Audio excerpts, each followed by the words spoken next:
Buenos días, señor presidente. Felipe Fierro, de tiempo.com.mx y de puentelibre.mx. La Universidad Nacional Autónoma de México ha lanzado un programa espectacular para festejar, y quiero aquí hacer una puntuación, los 500 años de la caída de Tenochtitlán. No incluye aquí a la independencia. Y luego hay un mensaje, esto es una pregunta histórica, del rector Enrique Graue, y lo cito, dice: hace 500 años, si uno quiere marcarlo como un punto de origen, se definió un nuevo rumbo que dio origen a nuestra nación.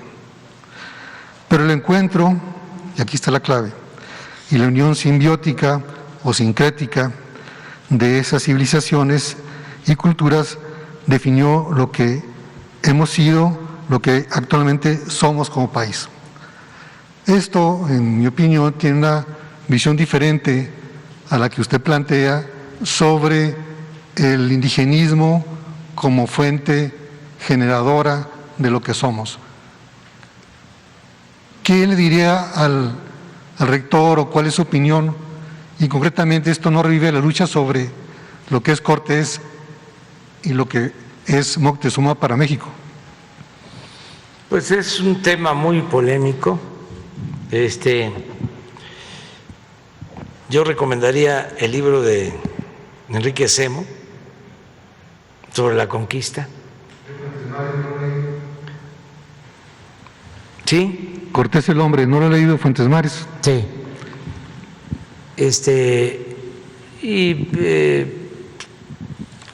Recomendaría que se volviera a revisar la historia sobre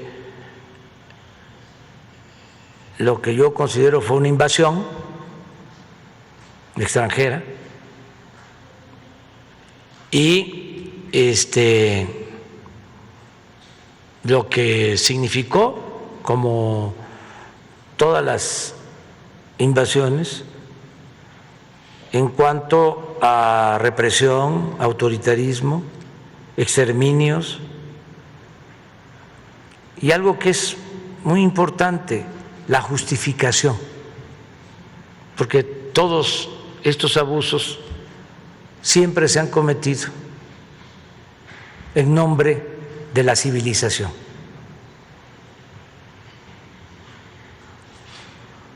Estoy escribiendo porque el día 3, el lunes, vamos a ofrecer, a pedir perdón al pueblo maya.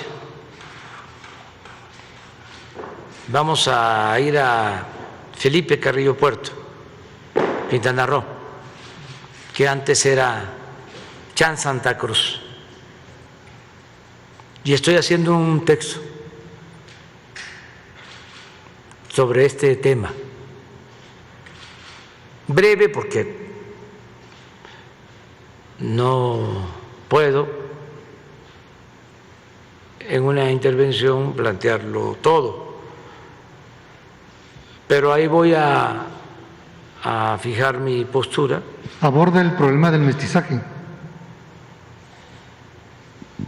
Sí, porque había esa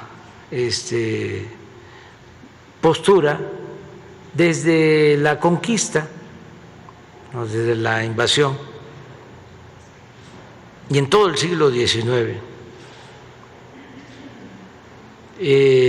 Habían dos posturas, ¿no? Una extrema de exterminar a los indígenas. La posición norteamericana, ¿verdad? Mexicana, española y mexicana. O sea, la guerra de castas, por ejemplo, se inicia a partir de esa idea de exterminio a mediados del siglo XIX. Y había otra que proponía aculturizar, es decir, quitarle la identidad al pueblo indígena. Por eso lo del mestizaje que preguntas, que olvidaran su pasado, que se civilizaran, esa era la otra postura. Pero en el fondo, siempre lo que predominó en nuestro país, desgraciadamente, fue el exterminio para despojar a los pueblos indígenas de sus tierras. La guerra contra los mayas, la guerra contra los yaquis, tenía eso en el fondo. Huerta y Bernardo Reyes y todos estos fueron a reprimir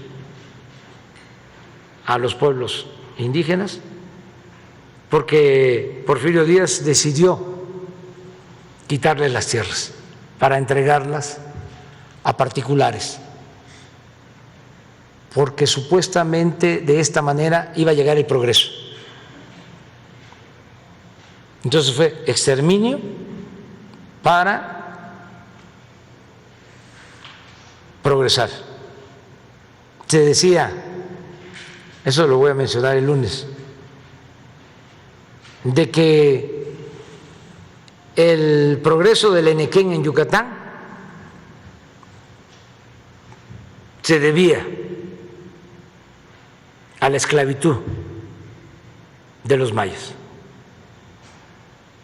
y que era muy doloroso pero necesario. En una ocasión Porfirio, que no hablaba mucho del tema, actuaba, llegó a decir de que era como la leva, que causaba mucho dolor,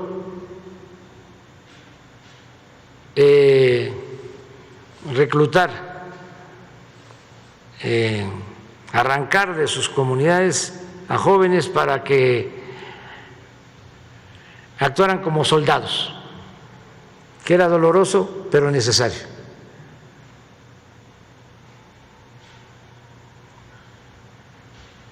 Entonces es un tema interesante a tratar. ¿Qué recomendaría entonces al rector y a estos eventos que van a realizar? Que cada quien tiene lo mismo, su concepción. Yo creo que fue exterminio y genocida lo que sufrieron los mayas y los yaquis.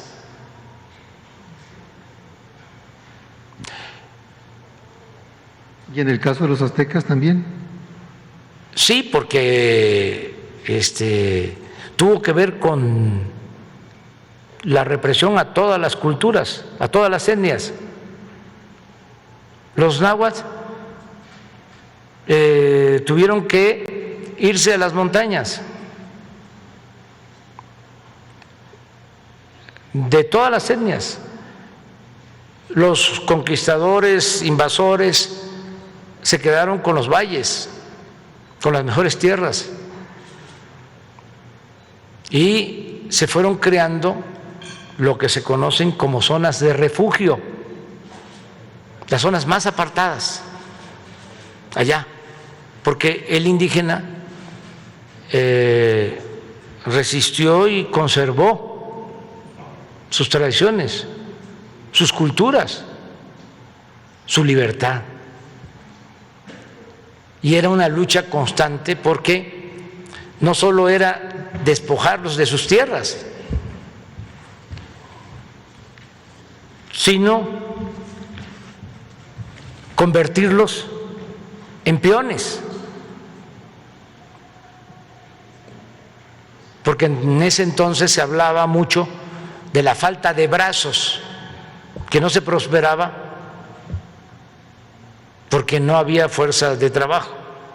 Entonces, si se mantenía la comunidad, las haciendas no tenían peones. acasillados, de esclavos. Si por eso fue el levantamiento campesino en Morelos, porque hay un auge en la producción de caña, de azúcar, y las haciendas empiezan a invadir las tierras de los pueblos. En ese entonces hasta desaparecieron pueblos, se redujo la población en los pueblos de Morelos, porque era arrancarlos de sus comunidades para convertirlos en peones, por el auge de la caña, de los ingenios azucareros. Pues así es como surge Zapata en Anenecuilco, porque la hacienda del hospital invadía las tierras del pueblo de Anenecuilco, hasta que llegó Zapata como representante de la comunidad, porque los mayores ya no podían. Hicieron una reunión a medianoche y les pidieron a los jóvenes pues que se hicieran cargo ellos, ¿no?, de la gestión, porque iban a Cuernavaca a llevar sus escritos, y un gobernador le mandaba los escritos al dueño de la hacienda, y el dueño de la hacienda una vez le contestó al gobernador de Morelos: dígale a los de Anenecuilco que si quieren sembrar, que lo hagan en maceta. Entonces Emiliano llegó a ser representante, pues ya sabía que todos esos trámites no eran atendidos, porque el gobernador estaba al servicio de los hacendados, como era aquí antes, que los presidentes estaban al servicio de los potentados. Entonces, por eso el movimiento zapatista. Pero bueno, es interesante todo esto. Vamos. Gracias, señor presidente.